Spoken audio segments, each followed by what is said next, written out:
मला असंही वाटतं की थ्रिलर झोनचे सिनेमे मराठीत खूप कमी बनतात, खूप काळांनी बनतात. तुझा ड्रीम रोल काय आहे? मग आपण काहीतरी ऐतिहासिक पात्रांची नावं घेतो किंवा महापुरुषांची नावं घेतो. पण मला विचारशील तर हा माझा ड्रीम रोल आहे. हा सिनेमा जरा मी माझ्या पद्धतीने असा लिहिला पाहिजे होता किंवा असा झाला असता. इथे मी सुबोधचं एक वाक्य चोरणार आहे. ज्या कामाचे मला पैसे मिळत नाहीत ते काम मी करत आहे. अनेक मला प्रश्न पडत होते की माझ्या व्यक्तिरेखेच्या अंतरंगात असं का घडते वगैरे. बच्चन साहेब, तुम्ही इतके मोठे ऍक्टर आहात भारतातले आणि तुम्ही असं काहीतरी करता, तर तुम्हाला त्रास नाही का होत आतमध्ये? एक नाटक होतं, म्हणजे 1960-70चं एक नाटक आहे, खूप जुनं. डोंबिवलीतच ते परफॉर्म झालं, त्याच्या पुढे नाही गेला अनफॉर्च्युनेटली. स्टोरी संपली नाही.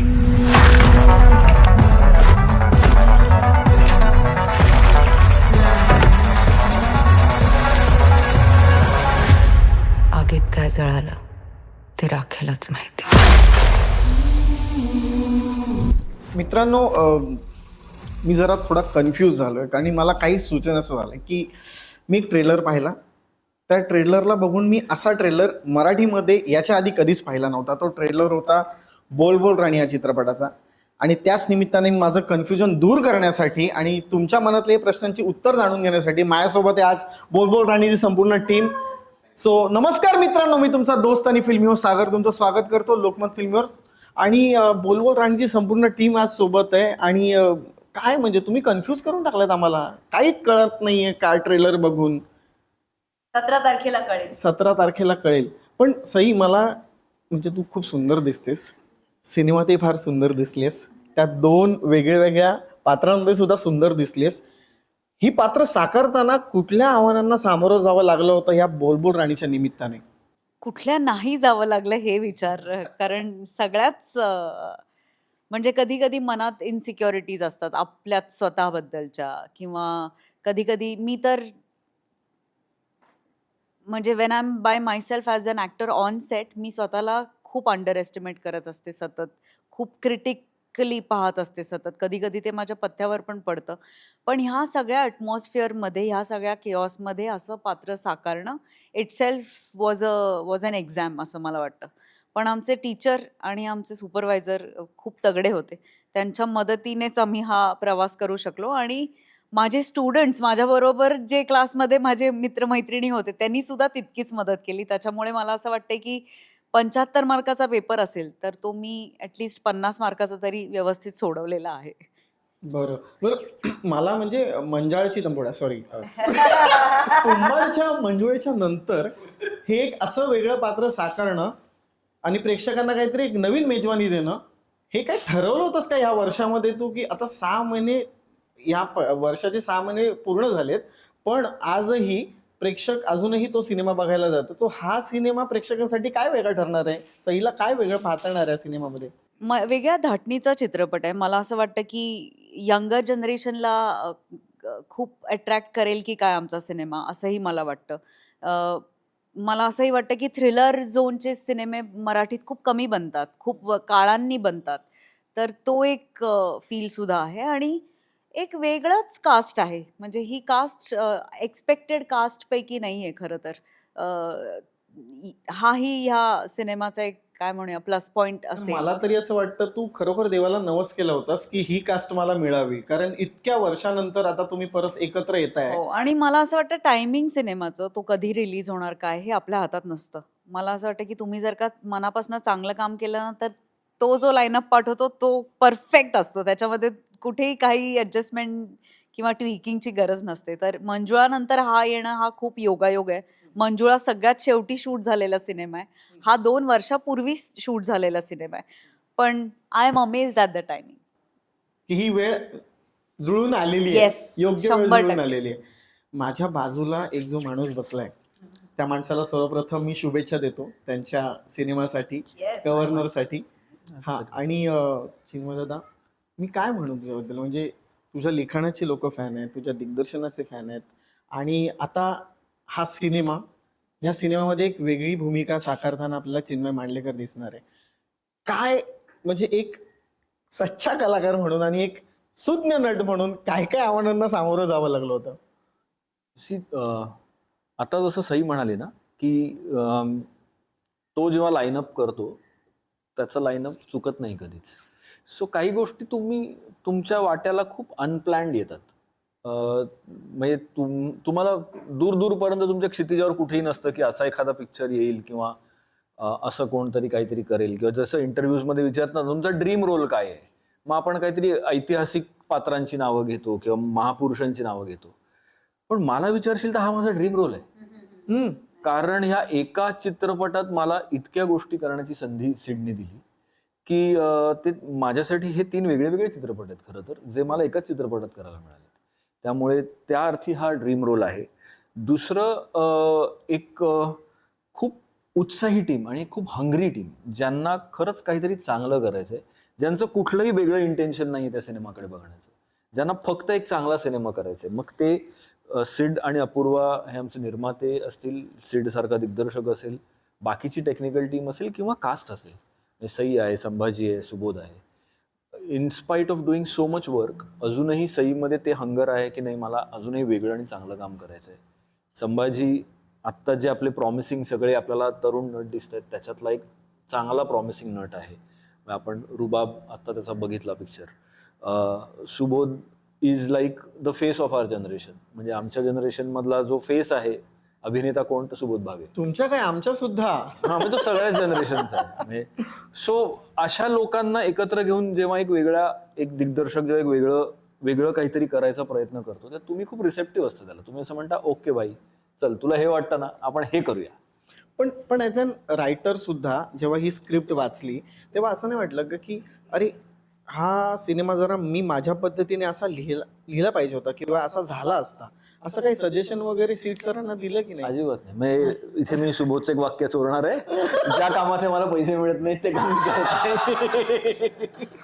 सो ॲज अन रायटर म्हणून काहीतरी सजेशन काही कधीच नाही. काहीच नाही. सजेशन असं काही नसतं. म्हणजे कारण लेखकाने आणि दिग्दर्शकाने खूप वेळ घालवलेला असतो तुम्ही सेटवर पाऊल ठेवायच्या आधी. त्यामुळे तुम्ही आता अचानक येऊन काहीतरी सजेशन देण्याच्या स्थितीत नसायला पाहिजे. खरं तर परफॉर्मन्ससाठी तुम्ही जे काही एनहान्समेंटसाठी करू शकता, मग तुम्ही असता, तुमचे को ऍक्टर्स असतात, तो चर्चेचा भाग असतो. आणि म्हणून ते कोलॅबोरेटिव्ह आर्ट आहे ना. म्हणजे आपण सगळेच, म्हणजे आपण नाटकाच्या रिहर्सलमध्ये पण नट काहीतरी करून दाखवतो, दिग्दर्शक म्हणतो हा हे चांगलं आहे, किंवा तो म्हणतो हे वाईट आहे, कधीच करू नकोस परत. सो हे तसंच आहे. आणि सिड हा अतिशय ओपन माइंडेड डिरेक्टर आहे. त्यामुळे खूप मजा आली. It's was a good collaborative effort. पण मग एक असंच ना की आपण आता रिसेंटली सिनेमे केले, त्यानंतर एक ह्यांची स्क्रिप्ट वाचल्याच्या नंतर हा सिनेमा कसा दिसणार आहे ह्याचं व्हिज्युअल आधीच घडलं होतं का याच्या दरम्यान ह्या गोष्टी घडल्या? हा सिनेमा कसा दिसणार आहे फक्त ह्या माणसाला माहिती होतं. म्हणजे बाकी कोणालाच माहिती नव्हतं. आम्हाला कोणालाच माहिती नव्हतं हा सिनेमा कसा दिसणार आहे. हा सिनेमा हे कम्प्लिटली सिडचं विजन आहे आणि आम्ही त्या विजन मध्ये जाऊन फिट व्हायचा प्रयत्न केलाय आपापल्या कुवतीप्रमाणे. त्यामुळे हा सिनेमाचं विजन हे फक्त सिडचं, बाकी कोणाचंच नाही. सुबोध दादा, मला प्रश्न विचारायचा आहे की हा सिनेमा जेव्हा पहिल्यांदा आला त्यावेळेला ह्याचं जे कॅरेक्टर तुम्ही साकारलंय, हे कॅरेक्टर खरं कॅरेक्टर असं विचारलं होतं का? कारण आपण फार म्हणजे बायोपिकच्या निमित्ताने तुम्ही नेहमी प्रेक्षकांच्या भेटीला येत असता. तुम्ही असं विचारलं का की अरे हे पण हा खरं कॅरेक्टर आहे का, ह्याचं खरं अशा पद्धतीने व्हायला पाहिजे का, असं दादा, study काही केलं होतं का? तेवढं तसंच उत्तर द्या प्लीज. आता फिक्सर आहे. हा दादा प्लीज, दादा प्लीज. मी एकतर ना कुठलेच प्रश्न विचारत नाही.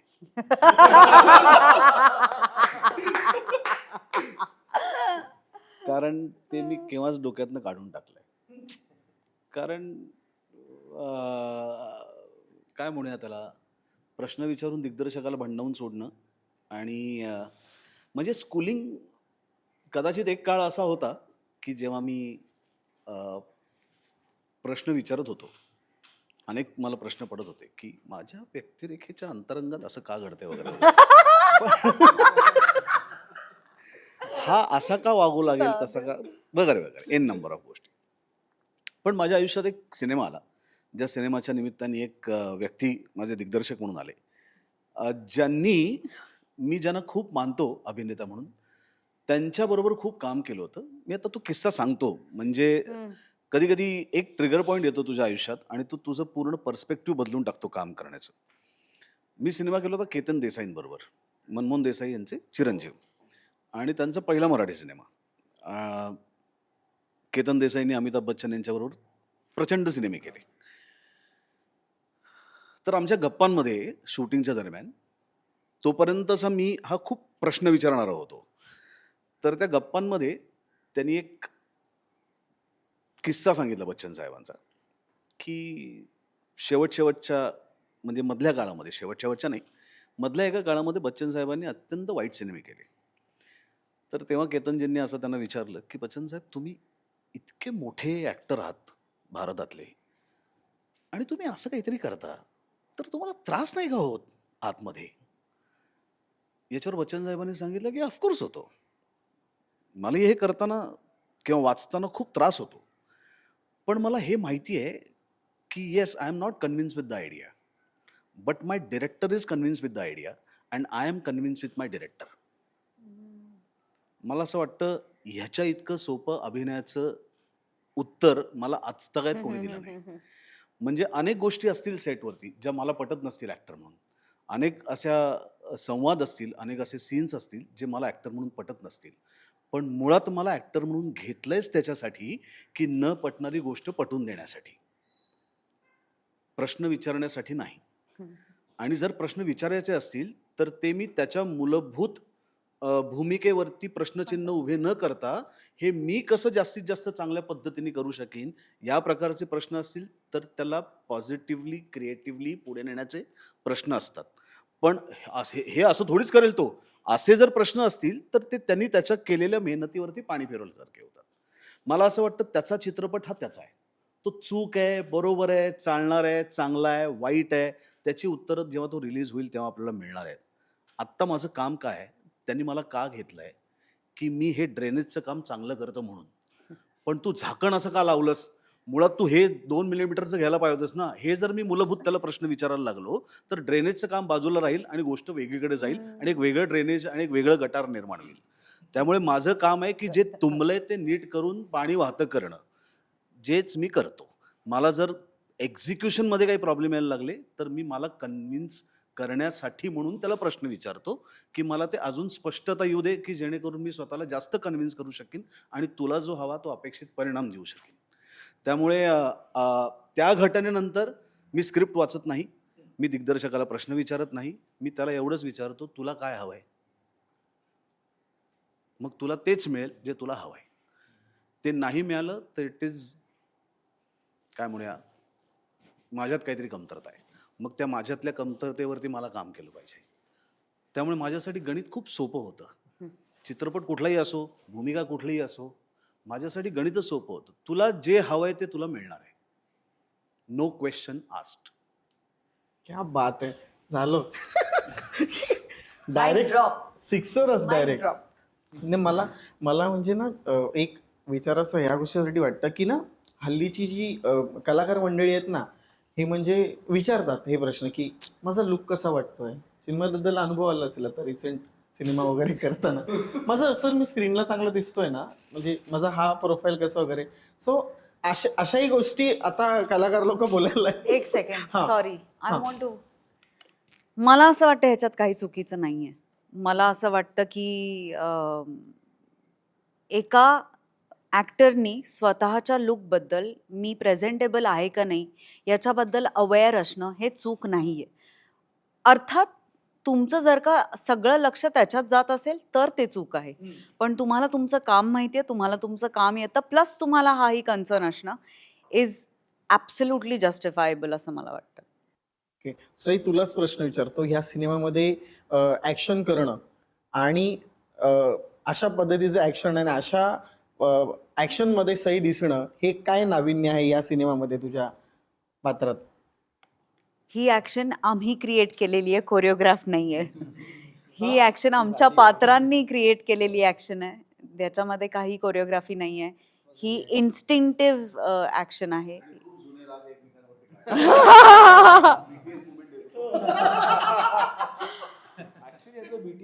बघितलं पाहिजे. आणि सॉरी मी का बोलते माईक मध्ये, आणि ना काही काही ह्याच्यामध्ये बेभान अभिनय पण झालेला आहे या निमित्ताने.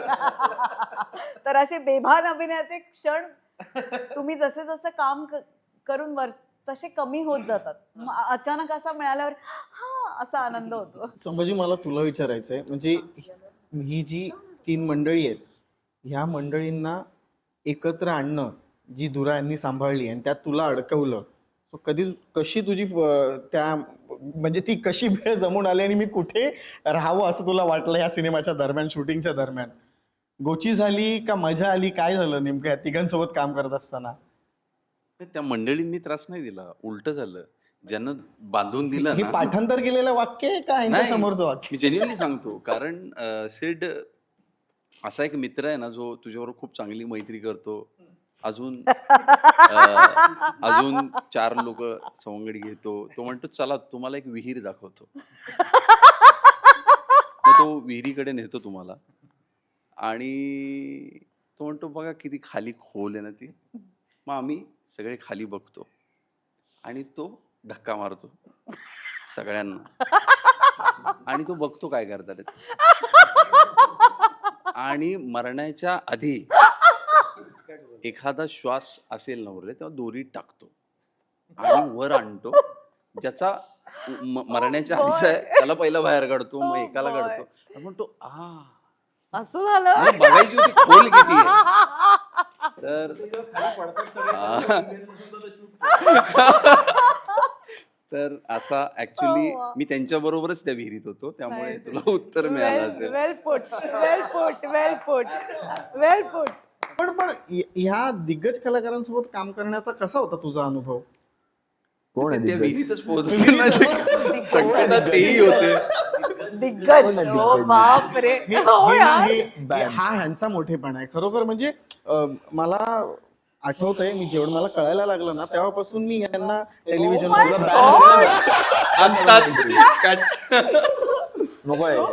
सो कारण आपल्या पिढीने यांच्यासोबत काम करणं हीच मोठी गोष्ट आहे. मला तसं काही वाटलं नाही नाही. ना? मी तुला तिकडे सांगतो, मग तो हो. मला तसं काही वाटलं नाही. सई बरोबर असेल, चिन्मय दादा बरोबर असेल, म्हणजे ऑफ स्किल.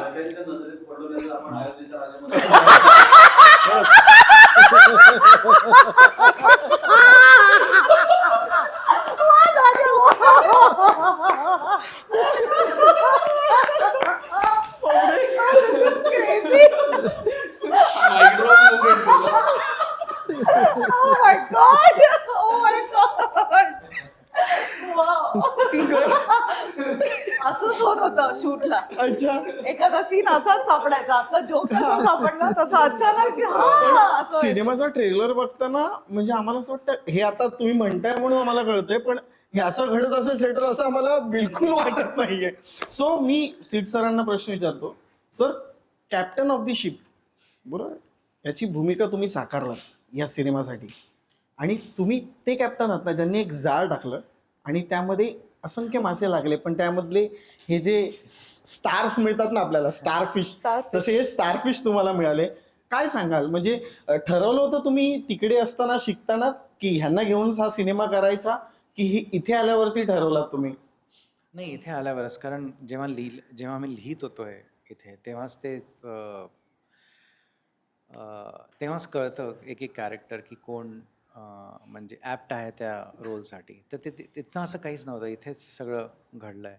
आणि असं काहीच नव्हतं की म्हणजे ते जाळ वगैरे जे असतं व्हेरी. तो कोविडच्या काळात आला आणि कोविड नंतर कामाची सगळ्यात जास्त गरज कोणाला आहे त्याला कळलं. कोण बेटा खाली? वसई वसई वसई वसई बोर बोर बोर बोर. वडाप निघाली माझी. वडाप. Oh boy. Oh boy.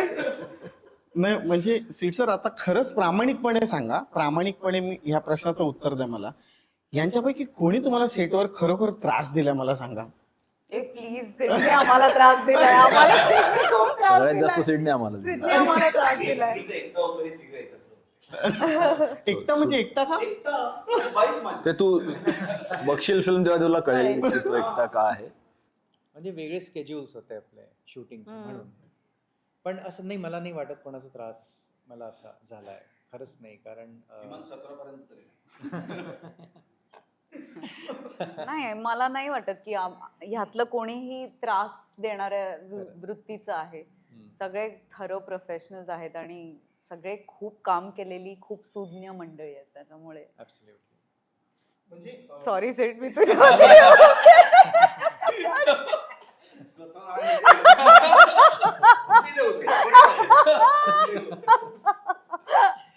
Oh God. हा कॉन्सेप्ट कसा सुचला आणि मूळ ह्या सिनेमाचा काय हेतू होता की हा सिनेमाच करायचा आहे मला आणि ह्या प्रेक्षकांना काहीतरी एक वेगळी मेजवानी द्यायची.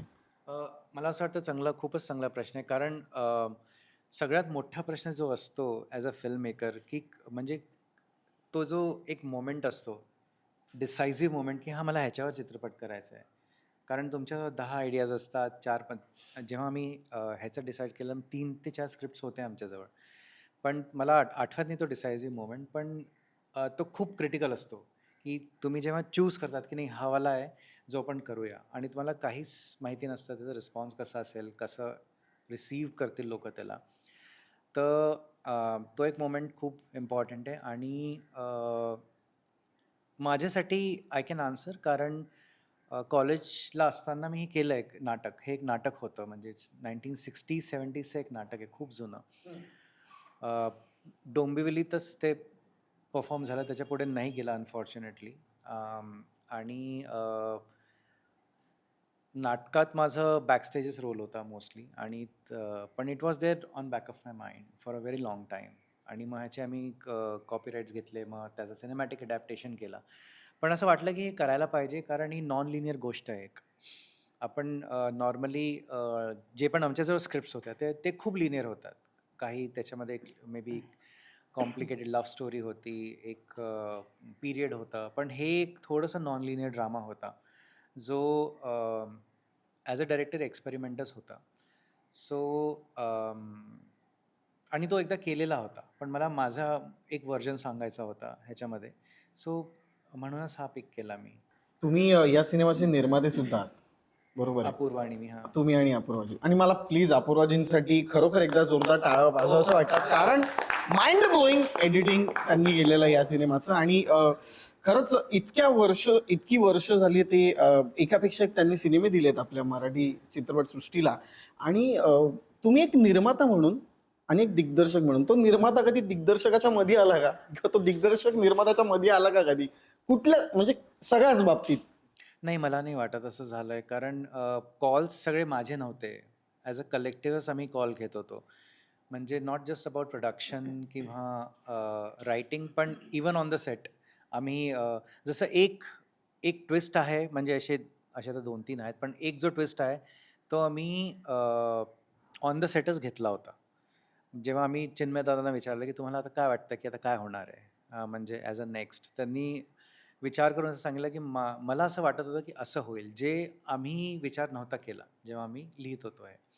असे खूप होते मोमेंट्स ज्याच्यामध्ये खूपच कलेक्टिव्ह होतं. Inputs. इनपुट्स खूप कलेक्टिव्ह होते, इवन नॉट जस्ट प्रोडक्शन, पण पोस्ट प्रोडक्शनमध्ये पण. आणि मला नाही वाटत की डायरेक्टर वर्सेस प्रोड्युसरचं काही पण असं क्लॅश झालं असेल आयडिओलॉजीचं त्याच्यामध्ये. कारण आम्हाला क्लॅरिटी होती की काय करायचं आहे बिफोर म्हणजे शूट. नुसतं ॲज अ प्रोड्युसर आणि ॲज अ डायरेक्टर आमचा जो कॉमन ग्राउंड होता की टेक्निकली हा थोडासा स्ट्रॉंग असायलाच पाहिजे. म्हणजे सिनेमासारखाच वाटला पाहिजे, मॅग्नम ओपसच वाटला पाहिजे. तर तेव्हा आम्ही काही हार्ड टफ डिसिजन्स घेतले, म्हणजे जे आपल्या इंडस्ट्रीमध्ये टेक्निकली नाही आहेत, म्हणजे त्या लोकांना, जसं आमचा DOP तो न्यूयॉर्कमधनं आला, ही फ्ल्यू डाऊन, त्यांनी शूट केली, मूवी परत गेला. माझ्याबरोबर त्यांनी 6 महिने प्री प्रोडक्शन केलं तिथनंच बसून. ग्रेडिंग ह्याचं तुम्ही नोटीस केलंच असेल, ग्रेडिंग अँडी एक आहे त्यांनी केला आहे. डिनेकचा हेड होता तो अजूनपर्यंत. तो मराठी चित्रपट नाही करत, कारण तो जेलर 1, जेलर 2 हे 3 वर्ष त्याचे लागोपाठ तो बुकड आहे ऑलरेडी. पण त्यांनी तो हा सिनेमा निवडला, आमच्यासाठी केला, म्हणजे it's a privilege for us. Sound design Bibin Dev, national award winner, Rasool पकट्टीचा राईट हँड, आणि AV प्रफुल्लचंद्र. तर आम्हाला खूप चांगले लोक लाभले पोस्ट प्रोडक्शनमध्ये, पण ते टफ कॉल्स होते. काय करायचं, शुड वी गो लाईक म्हणजे फुल थ्रॉटल, किंवा काही तिकडे कॉम्प्रोमाइज करायचं. तर पण डायरेक्शन आणि प्रोडक्शन वाईज एक कॉमन ग्राउंड होता आमचा, वी वर फाईन. तर मला नाही असं असं वाटत की काही क्लॅश झाले त्या डिसिजन मेकिंगमध्ये. तुमचा हा पहिला सिनेमा बरोबर आहे? सिनेमा पहिला आहे, ओके. सो प्रत्येक दिग्दर्शक असं म्हणून की पहिला बॉल आपला सिक्सर लागला पाहिजे. तुम्ही या सगळ्यांना, ह्या मार्तबगर मंडळींना घेऊन हा सिनेमा केलाय. यानंतर यांना तुम्ही न्यूझीलंडला घेऊन जाणारे असे एक अफवा आणि न्यूझीलंडचे फिल्म करणार आहात तुम्ही, असे एक अफवा आहे. ही खरी आहे की काय मला सांगा. तुझ्या तोंडात तुला जे हे सत्य आहे. हे त्याच्यासाठीच केली फिल्म आम्ही, त्याच्यासाठीच ही फिल्म केली आम्ही. आम्ही कोणीच नाही आहोत एवढे जवळ सत्तेचे. हो म्हणसे हो म्हण. हो हा प्रश्न ऐकू नकोस, सेकंडचं हो म्हण. सेकंडचं हो आहे. आणि पहिला वाला जो होता सिक्सर नाही असं काहीच नाही. मला असं वाटतं की मी नुसतं डॉज केली बॉल, कारण आय एम स्टील ऑब्झर्विंग. सोबत आता हल्ली ना मराठी चित्रपट आहेत ना, खूप सारे रिमेक आपल्याला पाहायला मिळतात, बरोबर आहे? सो ह्या सिनेमाचा रिमेक कुठल्या कुठल्या भाषेमध्ये होऊ शकतो असं तुम्हाला वाटतं? मल्याळम 100%, हा. तेलगू, हम्म. भोजपुरी झालं तरी मला आवडेल. आणि भोजपुरीमध्ये नट कोण असतील मग? आ? जे कोण असतील ते जे कोणी असतील ते, पण याच्यात एक गाणं येईल वेगळं भोजपुरीमध्ये. पण मला कळलं याचं. काय? वा वा, हा सिक्सर होता. जिंदगी झगडा फिरली. हे एक्सक्लुझिव्ह आहे. वा वा वा, हा आजचा ब्लॉकबस्टर होता. आय वॉज थिंकिंग की चिन्मय म्हणेल की नाही, पहिला जो रिमेक असेल या सिनेमाचा तो मी हिंदीत बनवेन असं. नाही अजिबात नाही. मला इंग्रजी असं वाटतं. इंग्रजी असं वाटतं. मला असं माझं वाटतं म्हणणं की आहे की ज्या ज्या भाषेत होईल त्या त्या भाषेत करावं, रिमेक हवा, व्हावा. हो. मला असं वाटतं की कुठल्या का भाषेत होईना, या गंगोत्रीचं मूळ कुठे आहे ते मराठी भाषेत आहे. Yes. बस ही आपल्यासाठी महत्वाची गोष्ट आहे की इतका सुंदर चित्रपट आपल्या भाषेत बनला, आपल्या विचारांनी बनला, आपल्या माणसांनी बनला, आणि ही माझ्यासाठी सगळ्यात महत्वाची गोष्ट आहे. तू ह्या सिनेमातली सर्वात आवडलेली एक गोष्ट सांगा. सर्वात आवडलेली एक गोष्ट की नाही, मी आतापर्यंतच्या माझ्या आयुष्यामध्ये ही एक वेगळी गोष्ट आहे सिनेमामध्ये मी केली आहे का, मी पाहिली आहे, अशी कुठली गोष्ट आहे? सईचे डोळे.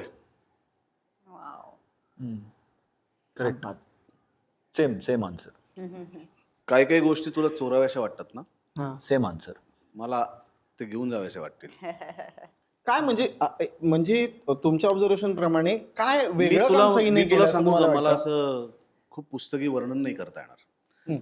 खानोलकरांच्या कादंबऱ्या वाचल्यानंतर जी गूढता तुला जाणवते, किंवा ग्रेसांच्या कविता वाचल्यानंतर जी गूढरम्यता त्याच्यात जाणवते, एक प्रचंड काहीतरी हवंसं पण हाताला न पडणार असं त्याच्यात काहीतरी असतं, तसं तिच्या डोळ्यात आहे. सुपर्ब. चिन्मय दादा, जर समजा सईवरती एखादी कविता करायची वाटली तर ती कोणती असेल? मला नाही कविता करते. मला कविताच नाही. सिनेमात जी म्हटलीस ना मोरवाली ती. येस आमच्यासाठी. नाही मला आठवत नाही, पण ती त्याने लिहिलेली कविता. त्याच्यासाठी 17 जुलैला बघा तुम्ही बोल बोल राणी एक, हा म्हणजे त्याच्यात एक अख्खा सेक्शन आहे जिकडे मी आणि सई एकमेकांशी फक्त काव्यातनं बोलतो. आणि मी काहीतरी कविता केली, मला आठवते ती, म्हणजे त्या परफॉर्म करताना मी ती खूप पाठबीट केली होती, आता मी विसरलोय, काहीतरी मोराचा पिसारा वगैरे. बट तो सेक्शन शूट करायला खूप मजा आली आम्हा दोघांना. खूप म्हणजे आम्ही खूप वेड्यासारखे हसत पण होतो ते शूट करताना. पण आम्हाला माहिती आहे युअर इन्स्टंट रायटर, सो एक 4 ओळी मी मगाशी सईसाठी. म्हटलं तसं पैसे नसतील,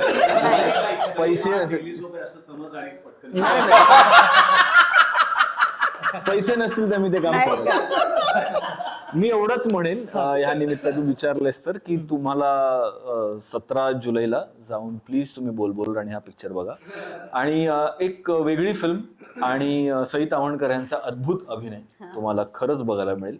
and that will be a real treat. म्हणजे ही फिल्म बाकी कशाहीसाठी लक्षात राहील, त्याच्यात अनेक गोष्टी आहेत लक्षात राहण्यासारख्या, पण सईचा लँडमार्क परफॉर्मन्स आहे हे मी छातीठोकपणे सांगू शकतो. चिन्मय दादा, हा सिनेमा करत असताना एक लेखक, एक दिग्दर्शक आणि अभिनेता, या तिघांपैकी कोणाला जास्त आव्हान केलं होतं की बाबा तू बाजूला राहा, आणि मला असं आव्हान करावं नाही लागत कोणालाच, कारण मी ऍक्टर म्हणून सेटवर जातो तेव्हा मी फक्त ऍक्टर म्हणून सेटवर जातो. कारण तसं जर मी नाही केलं तर मी फंक्शनच करू शकणार नाही. त्यामुळे मला सिडने फिल्म जेव्हा विचारली, ऍक्टर म्हणून तुम्हाला कळतं की तुम्हाला एक खूप चांगलं काहीतरी मिळतंय, तो तुमचा स्वार्थ आहे की तुम्ही त्याच्यात बाकी काहीही न घेऊन जाता, कुठलंही बॅगेज न घेऊन जाता, रोज ऍक्टर म्हणून सेटवर जा, तुमचा दिग्दर्शक जे तुम्हाला सांगतोय ते तुम्ही करा आणि तुमच्याबरोबर छान को ऍक्टर्स आहेत त्यांच्याबरोबर चांगला वेळ घालवा आणि मजा करा. बरं, मग मला इंटरेस्ट फार असा आहे की म्हणजे आम्हाला ट्रेलरमध्ये फार कन्फ्यूज करून ठेवलं तुम्ही सगळ्यांनी. मग आम्हाला जरा तुमच्या सगळ्यांची पात्रांची नावं कळली तर फार आम्हा हा ते सांगा. प्रेक्षकांना थोडं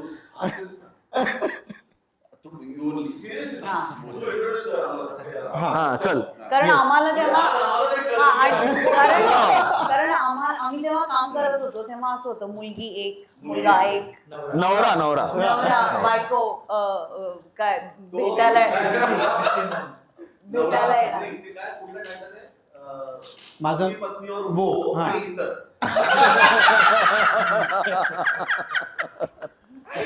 So, अशी नावं होती, नवरा बायको वाटाणे. आणि एवढी जर गंमत या सेटवरती घडली असेल तर सिनेमामध्ये काय गंमत पाहायला मिळणार याची खरंच आम्हा प्रेक्षकांना सुद्धा क्युरिओसिटी फार निर्माण झालेली आहे. आणि 17 तारखेची आम्ही सगळेजण आतुरतेने वाट पाहत आहोत. Yes. तर प्लीज आम्हा सगळ्यांची नावं नावं सांगा सर. चिन्मय दादाचा जो कॅरेक्टर आहे त्याचं म्हणजे ओरिजिनल नाव आहे नारायण निकम. पण ते आम्ही कुठेच वापरलाच नाही आहे फिल्ममध्ये. ते मला माहिती आहे. मी माझ्या मैं नारायण निकम है, मेरा आधार कार्ड नारायण निकम दिखाएगा किसी को नहीं. आणि सईच्या कॅरेक्टरचं नाव माया आहे. संभ्याच्या कॅरेक्टरचं नाव आहे द्रव्य. आणि काय नाव? द्रव्य. द्रव्य. द्रव्य द्रव्य काय आहे म्हणजे? तेच बघावं लागेल. द्रव्य. आणि ते त्याच्यासाठी 17 तारखेची वाट बघावी लागेल की का त्याचं नाव द्रव्य आहे आणि का सुबोधदादांच्या कॅरेक्टरचं नाव आभास आहे. म्हणजे त्याच्या मागे पण एक म्हणजे एक सायन्स होतं नावामागे. नुसतं जो मेन कॅरेक्टर आहे म्हणजे नारायण निकम, तो एक फिक्स्ड होता. म्हणजे त्याच्या मागे काही त्याला काहीच नाही. सायन्स नाही आहे. म्हणजे नावामागे काही सायन्स नाही. निकम. पण ते बघितल्यावर कळेल की का ह्यांचे नावं जे आहेत ते आहे म्हणजे फिल्ममध्ये. म्हणजे जे कोण हा इंटरव्ह्यू बघतील ते जेव्हा हे बघितल्यानंतर जेव्हा फिल्म बघतील तर त्यांना खूप वेगळी गंमत आहे फिल्म बघायला. हे नक्की. किती सगळ्या गोष्टी गुलदस्त्यात ठेवल्यात तुम्ही. म्हणजे खरोखर ना प्रेक्षक आता हे सगळं पाहून ना त्यांना खरंच थिएटरमध्ये जाऊन असा सिनेमा बघावा लागेल आणि याचा आनंद घ्यावा लागेल. येस 100%. चिन्मय दादा, एक क्वेश्चन आहे की असा सिनेमा, अशा जॉनरचा सिनेमा याच्या आधी मराठीमध्ये करण्याचा इतका कोणी धाडस केलं नव्हतं आणि हा सिनेमा आलाय. So what do you think की अशा धाटणीचे सिनेमे आपल्या प्रेक्षकांच्या भेटीला यायला पाहिजेत का? ऑफकोर्स यायला पाहिजे. प्रेक्षकांना आपण जे जे काही वेगळं म्हणून देऊ शकतो ते आपण दिलं पाहिजे, देत राहिलं पाहिजे आणि तरच आपण ग्रो होऊ. कारण कसं आहे, एक लव्ह स्टोरी आली आणि मग त्याच्या मागे 10 लव्ह स्टोरीज आल्या, त्याला अर्थ नसतो. एक लव्ह स्टोरी आल्यानंतर एक थ्रिलर जेव्हा येतो ना तेव्हा त्याला मजा येते. एक थ्रिलर आल्यानंतर एक ऐतिहासिक चित्रपट येतो, तो आल्यानंतर एखादी गावाकडची कथा येते, एखादा सोशल फिल्म येते, त्याला मजा आहे. जेव्हा भेळेमध्ये फक्त कुरमुरे असतील तर ती भेळ नाही, मध्ये फक्त कुरमुरे असतात ना, त्याच्यात बाकी सगळं पण पाहिजे. मग अजून एक असा प्रश्न आहे की दोन्ही चित्रपट हिंदी केले, मराठी कधी करणार सिनेमा चिन्मय मांडलेकर? लवकरच. हा हा म्हणजे आपल्याकडे असे करू, बघू. कधी माहित नाही मला, कधी बघूया. पण. आणि म्हणजे काय चालू आहे का, म्हणजे डोक्यात आहे का? डोक्यात खूप आहे. हा. निर्माता भेटावा लागतो, स्टुडिओ भेटावा लागतो, सगळ्या गोष्टी भेटाव्या लागतात. होईल. बरं चिन्मय, तर सध्या ना काय आहे की काही आपले जे सिनेमे आहेत ते लोक पसंती मिळते लोकांची आणि जे करोडोने पैसे कमवत आहेत, म्हणजे क्रॉस करतायत 100 crores सुद्धा. सो असं हा एक एक एक काळ येतो का हे अनावधानाने घडतं असं वाटतं तुम्हाला? आमचं गव्हर्नर चित्रपटातनं एक खूप सुंदर वाक्य आहे, मला ते खूप आवडतं. सूरज किसी के लिए नहीं रुकता, वो अपना काम करते रहता है और वक्त अपने आप सही हो जाता है. सो मला असं वाटतं आपण मराठी चित्रपट 2003 साली श्वास जेव्हा आला तेव्हापासून आपण एक शोधायचा प्रयत्न करतो आहोत सगळे विविध पद्धतीने. मध्ये कोविड आला, आपल्याला परत सेटबॅक बसला, आपण पुन्हा एकदा बाउन्स बॅक होतोय. सो आता मला असं वाटतं पुन्हा एकदा ती चढती भाजणी सुरू झालेली आहे. मी असं म्हणेन गेली 2 वर्ष. मागच्या वर्षी सुद्धा खूप छान छान सिनेमे आले. आता थांबायचं नाही, जारण आला आणि अजून अनेक सिनेमे आले, दशावतार आला. ह्या वर्षी 6 महिन्यातच आपल्याला 100 कोटी क्रॉस करणारे 2 सिनेमे मिळाले. सो आय एम शुअर पुढचा काळ मला चांगला दिसतोय मराठी चित्रपटांसाठी. सुबोधदा, मला एक प्रश्न विचारायचा आहे की कसं असतं आपल्या मराठी सिनेमाची एक ड्रॉबॅक असं मला वाटतं. What do you think, just let me know, की आपला मराठी सिनेमा जेव्हा रिलीज होतो ना, ज्या तारखेला रिलीज होणार आहे त्याच दरम्यान 4-5 सिनेमे एकत्र रिलीज होतात आणि मग आपला जो ऑडियन्स आहे तो डिवाइड होतो. सो हिंदीमध्ये कसं असतं की एखादा समजा मांडलेकरांचा सिनेमा आहे, तो आला, त्यानंतर सीट्स म्हणतात की हा आठवडा यांच्याकडे राहू दे, तो आठवडा. सो असं मराठीमध्ये व्हायला पाहिजे का, आणि त्याने आपल्या मराठी चित्रपटांना काय फायदा होईल असं वाटतं? जेव्हा धंदा होतो ना, बिझनेस होतो, जेव्हा बिझनेस होतो तेव्हा त्या बिझनेसला शिस्त येते. एकदा शिस्त आली की त्याचं नियोजन येतं. ते नियोजन आलं की प्लॅनिंग येतं आणि त्या प्लॅनिंगमुळे प्रत्येकाला ब्रीदिंग टाईम मिळतो.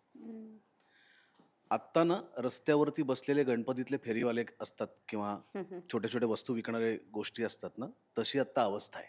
प्रत्येकालाच 2 रुपये रोजचे कमवायचे. त्यामुळे हा विचार नाही आहे की या शुक्रवारी 6 लोक येतोय. समजा समोर 10 लोक असतील तर किमान 10 लोक आहेत म्हणून गर्दी आहे म्हणून तू माझ्याकडे येईल, माझा 2 रुपयाचा धंदा होईल. आत्ता इतकाच विचार आहे. हा विचार जेव्हा, जसं आता चिन्मय म्हटला की जेव्हा आपल्याला लक्षात येत आहे की आपलं मार्केट 100 कोटीचं आहे, आपण जर सगळ्यांनी मिळून मिसळून खाल्लं तर प्रत्येकाच्या वाट्याला अन्न येणार आहे, हा विचार तेव्हाच होईल जेव्हा पैसा दिसायला लागेल. तो सातत्याने जेव्हा दिसायला लागेल तेव्हा त्याचं गांभीर्य येईल. ते गांभीर्य आलं की त्या पद्धतीने नियोजन होईल.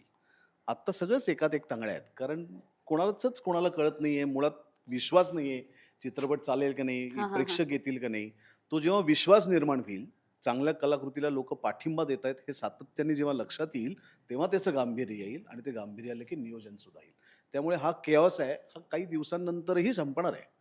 या प्रकारचे चांगले चांगले चित्रपट यायला लागले, जेव्हा लोक त्याला पाठिंबा द्यायला लागले की हा केऑस पण संपेल आणि मग नियोजनाचं महत्त्व कळल्यानंतर आपोआप त्याला एक शिस्तीचं वर्तणूक येईल.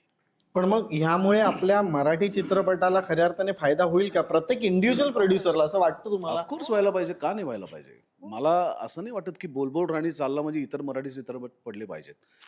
प्रत्येक येणारा मराठी चित्रपट चाललाच पाहिजे. मग एका दिवशी 4-4 सिनेमे रिलीज व्हायला पाहिजे की नाही व्हायला पाहिजे? अजिबात नाही व्हायला पाहिजे. आत्ता अशी परिस्थिती आहे. आत्ता अशी परिस्थिती आहे, म्हणूनच मी म्हटलं की आत्ता व्यवसाय नसल्यामुळे व्यवसायाचं गांभीर्य नाही आहे.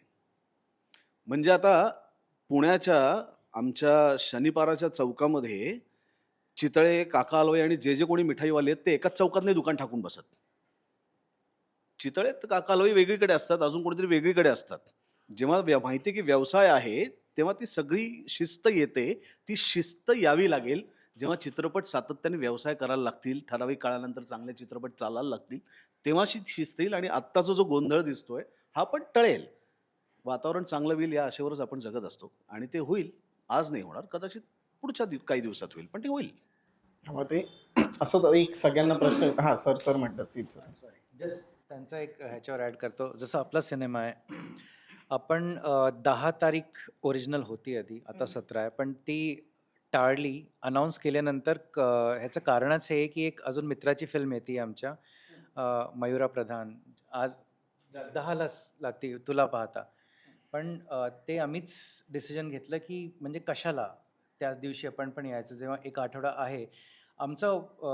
म्हणजे एक आठवडा जातो आहे पण तरी पण it was a very mutual thing.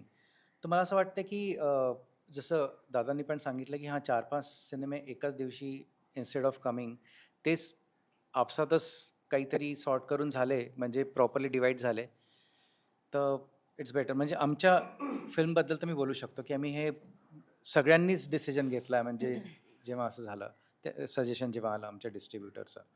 क्या बात आहे. म्हणजे सुरुवात इथून झालेली आहे सुबोधदा, सुरुवात इथून. सुरुवात ही अंडरस्टँडिंग आहे.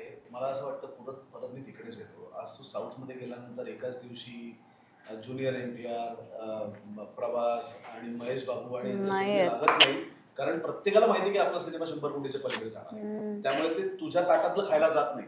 ते प्लॅनिंग करतात आणि एक एक महिन्याची गॅप देतात का तर सगळे खाऊ. पण ह्याचं कारण पैसा आहे म्हणून. पैसाच नाहीये तिथे एका ताटात तुटून पडणाऱ्यांची संख्या खूप असते. त्यामुळे तो धंदा व्हायला लागेल. व्यवसाय हा खूप महत्वाचा आहे आणि तो व्यवसाय चांगले चित्रपट आल्यानंतरच होईल. हे सातत्याने चांगले चित्रपट येणं गरजेचं आहे, इतकंच आपण लक्षात ठेवू. क्या बात आहे. आणि खरोखर म्हणजे एकापेक्षा एक मराठी चित्रपट यावे आणि प्रेक्षकांना त्याचा आस्वाद घ्यायला मिळावा. जाता आता एक प्रश्न विचारतो की या सिनेमामध्ये ना आपल्याला खूप साऱ्या गोष्टी दडवलेल्या वाटतात. त्या कॅरेक्टर बरोबर म्हणजे सईचं कॅरेक्टर असं की त्या कॅरेक्टर बरोबर एक दगा होतो. सो असा कधी तुमच्या आयुष्यात कधी तुम्हाला दगा मिळाला आहे का? त्याकडून तुम्ही काय शिक घेतला ते मला सांगा. हो, मी एकदा पुण्यात कधीतरी दगाफटका नाही म्हणणार, माझाच मूर्खपणा होता. मी रात्री कधीतरी पुण्यातनं 2:30-3 वाजता निघालो होतो. आमच्या मंडई पोलीस चौकीत जिथे मला पकडलं, लायसन्स विचारलं, मी लायसन्स दिलं. त्यांनी मला विचारलं नाव काय तुमचं? मी म्हणलं शरद शिंदे. तो म्हणला "अहो साहेब इतके म्हणजे इतके मूर्ख नसता तो पोलीस, तुमच्या लायसन्सवरती तुमचं नाव आहे."